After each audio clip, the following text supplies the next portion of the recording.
Good evening সবাইকে। আজকে বিশ্ব যোগা দিবস, ইন্টারন্যাশনাল যোগ ডে, 21শে জুন। সবাইকে অনেক অভিনন্দন জানাই। সবাই নিশ্চয়ই আজকে যোগ প্র্যাকটিস করেছেন এবং প্রত্যেক দিন প্রতিশ্রুতি নিয়েছেন যে প্রত্যেক দিন কিছুটা কিছুটা করে যোগব্যায়াম করবেন। এবং সঙ্গে আজকে আরও একটা বিশেষ দিন, সেটা হচ্ছে father's day. Happy father's day সবাইকে। পৃথিবীর সকল বাবাদের আজকে অনেক অনেক ভালোবাসা, প্রণাম জানাই আমার তরফ থেকে। শুধু আজকে কিছু লিখতে বসেছি বাবাকে নিয়ে, আমার বাবাকে নিয়ে। আমার বাবা আমার কাছে, আমি যা যা হয়ে আজকে ফুটে উঠেছি সবটাই বাবার জন্য। আমার বাবা আমার কাছে আমার ফ্রেন্ড, ফিলোজফার, গাইড। একটা মেয়ে যখন তার বাবা বন্ধু হয়ে ওঠে না, তখন মেয়েটার জীবন একেবারে বদলে যায়। যেমন করে আমার জীবন আমার বাবা বদলে দিয়েছে। ছোটোবেলা থেকে প্রত্যেকটা কাজে বাবা আমাকে সঙ্গে নিয়েছে। অনেকবার তোমাদের বলেছি, রামায়ণ মহাভারত থেকে শুরু করে বিভিন্ন ঐতিহাসিক পর্যাপট, বিভিন্ন ঐতিহাসিক ঘটনা এবং ভারতীয় দেশে বিদেশের ইতিহাস এবং জিকে, বিশেষ করে স্পোর্টস এবং বিভিন্ন দেশের ইতিহাসে বাবার এত অনন্য অভিজ্ঞতা এবং অনন্য জ্ঞান। বাবা এত জ্ঞানী, আমি এরকম কখনো কাউকে দেখিনি। ইভেন হয় না কুইজ, যদি বিভিন্ন সাবজেক্ট রাখা হয়, স্পোর্টস, স্পিরিচুয়ালিটি অ্যান্ড রাজনীতি, এবং সঙ্গে যদি সাহিত্য, ফিল্ম, প্রত্যেকটাই আমার বাবা স্কোয়ার। এই দেখো টিকটিকিও পড়ছে। কোনো একটা এমন কোশ্চেন নেই যেটা বাবা ভুল করেছে, হয়তো কোনো দিন আমরা জিজ্ঞেস করায় হয়েছে, হয়তো কিছু সময়ের জন্য মনে পড়েনি, বলেছে যে একটু পরে মনে করে বলছি। ভেবে নিও না, তখন কিন্তু গুগল ছিল না। আর আমি আমার বাবাকে হারিয়েছি আজকে 10 বছর হয়ে গেল। জীবনে সব কিছু পেয়েছি, এটাই একটা ক্ষোভ থেকে গেল যে বাবাকে যদি আর কিছুদিন পেতাম, তাহলে হয়তো সেই উপলব্ধিটা করাতাম যে বাবা, তুমি আমাকে যেমন দেখতে চেয়েছো আমি ঠিক তেমনটি হতে পেরেছি। বাবার ভিতরে ছিল পারফেকশনিস্ট ছিল বাবা। যেটাই করবে একদম নিখুঁত করবে, কোনো খুঁত কেউ ধরতে পারবে না। আর ভীষণ ভালো মনের মানুষ ছিলেন। বাচ্চাদের সঙ্গে এত সুন্দরভাবে মিশতে পারতেন যে আর অন্য কেউ পারতেন না।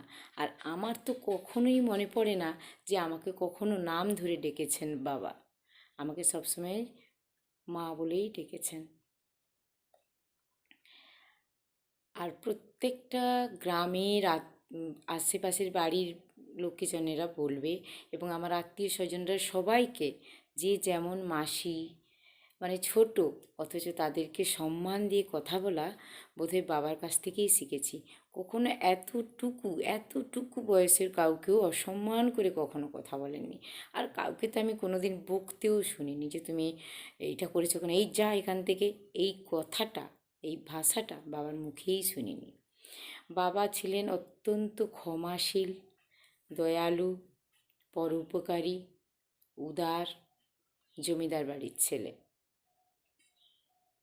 জমিদার বাড়ির ছেলে বলে ভুল হবে, ওনাদের আদি বাড়ি ছিল পটাশপুরে, এবং ওনার বাবা এসে জমিদার বাড়ির জামাই হয়ে জমিদার বাড়িতে থেকেছিলেন।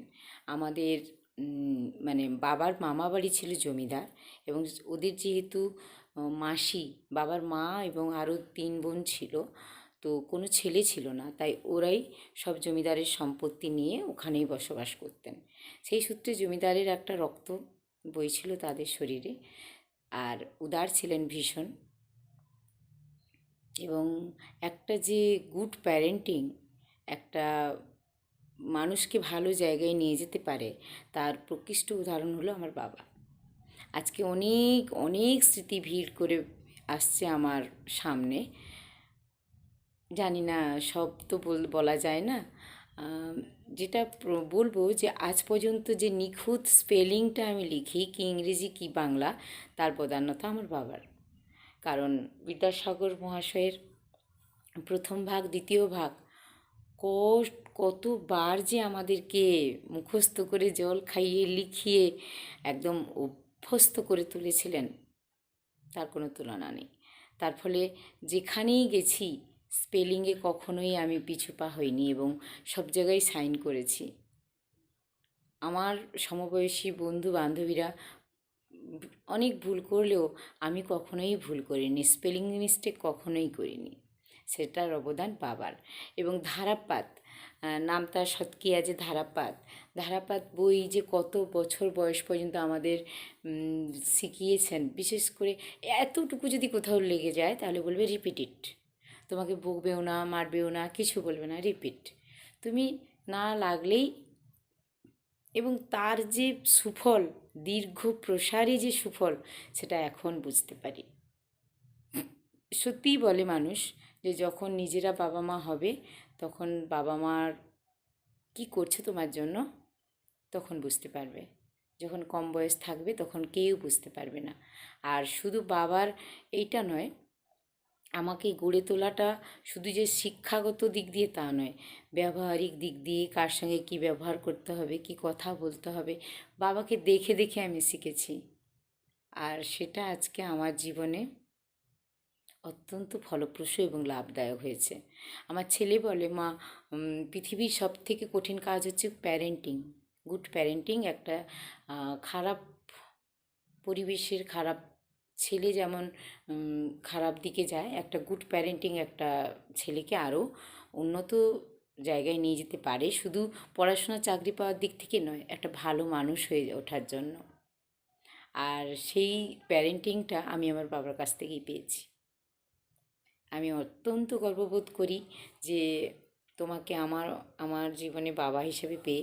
কিন্তু তার সঙ্গে একটাই শুধু দুঃখ থেকে গেছে, ভগবানের কাছে যেটা অভিযোগ, আক্ষেপ, যে আর কিছুটা দিন যদি তুমি বাঁচতে বাবা, তোমাকে ফিল করাতাম আমি তোমার কেমন মেয়ে। যত দিনই তুমি আমার কাছে ছিলে, তুমি জানতে, তুমি বলেছো যে আমি তোমাকে সবথেকে বেশি ভালোবাসি, সবথেকে প্রিয় তুমি আমার। এটাই অনেক ছিল আমার কাছে। তবে আরও কিছু দেওয়ার ছিল বাবা, যেটা দিতে পারিনি।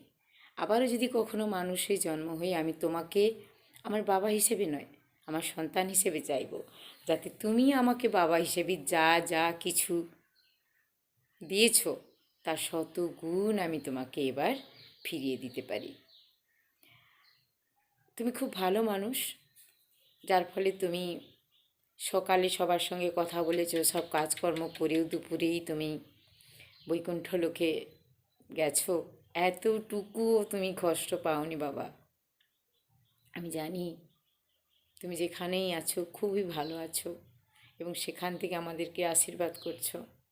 তোমার ছেলে মেয়ে নাতি নাতনি, মা আছেন, আমার মা, সবাইকে উপর থেকে অনেক আশীর্বাদ করো বাবা। খুব ভালো থেকো, খুব ভালো থেকো।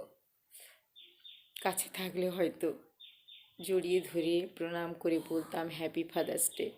আজ তুমি অনেক দূরে বাবা, সৌভাগ্য জানাই তোমাকে, মনে মনে বলি happy father's day. You are the best, you are the best.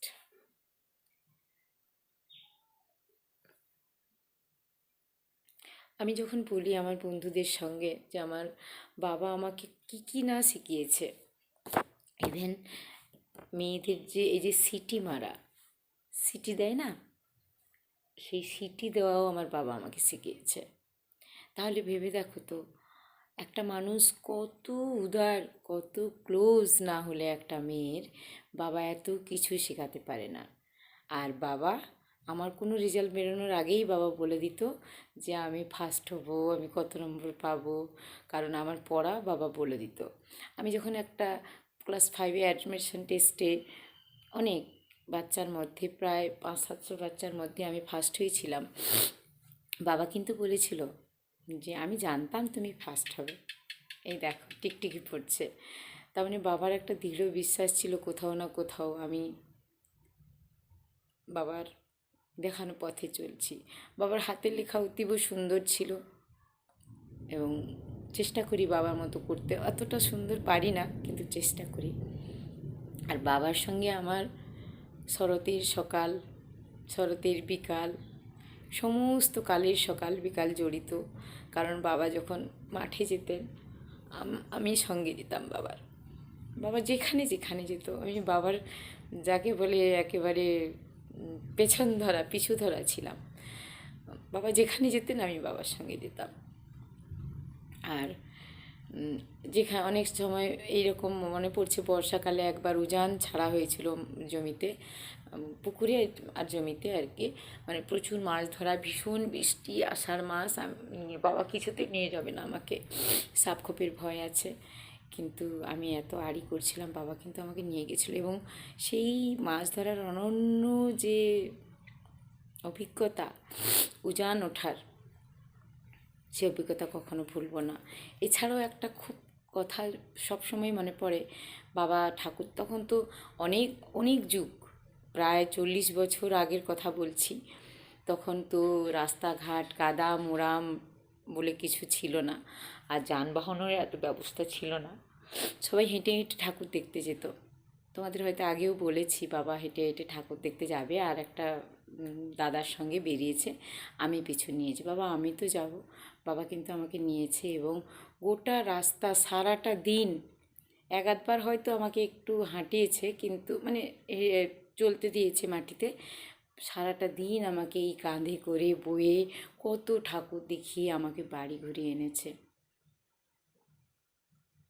বাবা নামের, বাবাকে ডেসক্রাইব করার মতো পৃথিবীতে কোনো ভাষা এখনও নেই, বিশেষ করে আমার নেই অন্তত।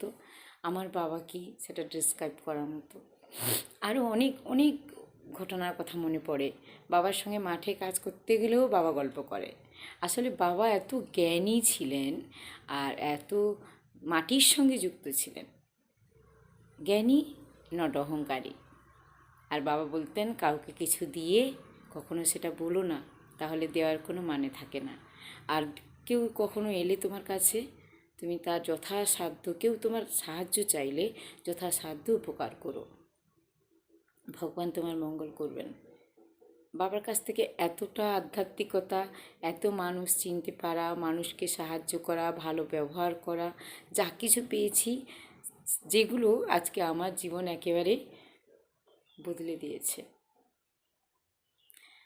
আমি আমার অন্তরের অন্তঃস্থল থেকে প্রার্থনা করছি,